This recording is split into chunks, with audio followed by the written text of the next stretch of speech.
सकती, मैं सुंदर हो के भी मैं इंटेलिजेंट हो सकती हूँ ना। क्लास से बाहर भी हम ही जाए। एक टीचर एक सब्जेक्ट पढ़ाएगा और एक बच्चा 7 सब्जेक्ट पढ़ेगा। भाई कैसे पढ़ना है, क्या करना है। Guys welcome back to my channel. आज हम बात करने वाले हैं एक घटिया सिस्टम की, that is Indian education system.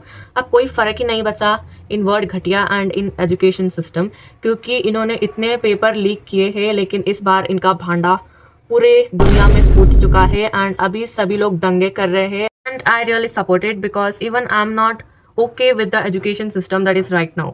मैंने स्कूल पास आउट किया, लगा कि ओ भाई अब तो ये सारा स्ट्रेस नहीं होगा। मैं कॉलेज आई तो मैंने देखा वहाँ पर तो अलग लेवल का स्ट्रेस चल रहा है। अब मैंने कॉलेज खत्म किया, now I am doing degree, यहाँ पर तो बहुत ही अलग लेवल का स्ट्रेस चल रहा है। 50 पेजेस का असाइनमेंट्स लिखना है आपको फॉर नो रीजन। मार्क्स देंगे उसके ऊपर, मतलब तुम गधों के जैसे बैठ बैठ के लिखो and they are giving you 8 marks out of 10। And वो जो तुमने मेहनत करके लिखा होता है सब कुछ, वो फेंक देंगे। जबकि मैं मेहनत करूँ, दिन रात भर बैठ के लिखूँ एंड आप वो पेपर फेंकने वाले हो without even giving me complete marks. कहाँ का इंसाफ हुआ भाई। एंड थिंक CGPA, मतलब कि जिस स्टूडेंट का CGPA 8.5 के ऊपर है, ओनली ही इज इंटेलिजेंट। बाकी जिसका 7 है, 7.5 है, 6 है, उनको कुछ नहीं आता है and they are dumbass. Oh, on what basis you are judging students? On face, on color, on his score, or what? Even on caste? या caste पर भी ये लोग जज करते हैं। On everything, only judgmental things are being done in Indian education system. Teachers का जो मेन काम होता है स्कूल में, अरे ये लड़की तो बाल छोड़ के आई है, नाखून छोड़ के आई है, पक्का ये लड़की बदतमीज लड़की होगी एंड इसका मार्क्स 0 ही आता होगा।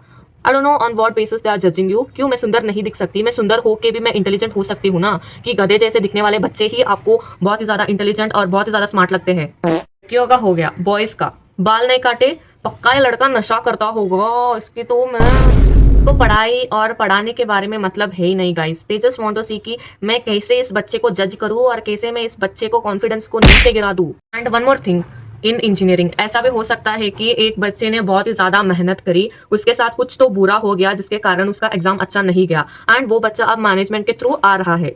ओके, मैनेजमेंट थ्रू उसने सीट लिया है। After listening the word management, इनके कानों से लिटरली खून बहने लगता है and they will like okay she is dumb and I think she is not of use. भाई आप तो ऐसे किसी को भी जज कर सकते हैं, जज कर लोगे, but you know the person who is being judged, he is going to feel so sad. You know if you are saying to management quota से आए हो, he might be having some genuine reasons. No, एक teacher एक subject पढ़ाएगा और एक बच्चा 7 subject पढ़ेगा।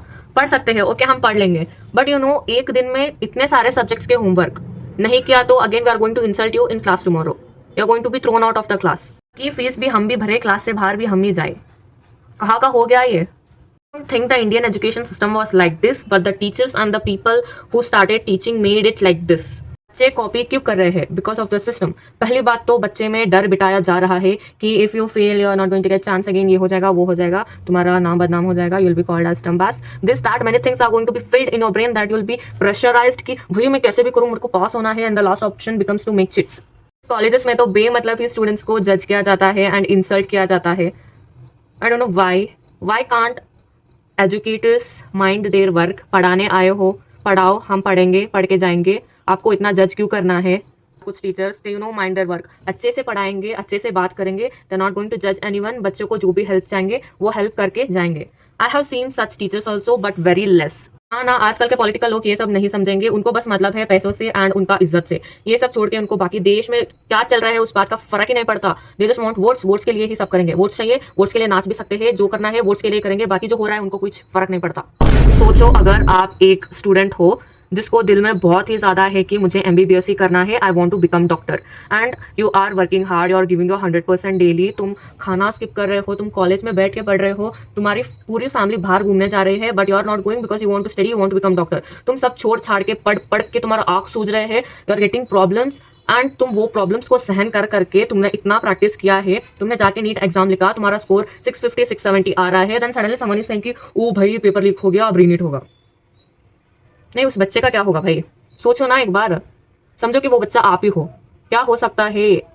This is not really fair you know to take रीनेट। अभी आप लोगों ने उस बच्चे का फ्यूचर ऑलरेडी खराब कर ही चुके हो, आप रीनेट करवा के क्या करोगे भाई। The efforts that he has put in 2 years, now you are saying to do that in 1 month। Is it possible? आप सोच के देखो, आप करके देखो ना। Reneet is not the solution. अब इतना सब हो चुका है तो you have to take some big action. जब आपने किसी के ऊपर गाड़ी ठोक दिया है and the person front of you is completely injured and you are saying sorry and आप कॉटन लगा रहे हो, it's not going to cure no your pain. That person has to suffer permanently. Hey guys, I hope you all correlated to what problems the student are facing. And yes, हम इस video को यहीं पर and करेंगे। आज मेरा mood इतना like pressure feel हो रहा था ना मेरे को कॉलेज में कि क्या क्या चल रहा है भाई, कैसे पढ़ना है, क्या करना है, वो सब सोच के आई थॉट कि let's just make this video, I feel bit better and yeah that's the reason I made this video. I hope you all enjoyed it and thank you guys and bye bye. I'll get going for my exam and wish me good luck। जो मेरे पास नहीं है, even if you wish, तो चलो चलते हैं।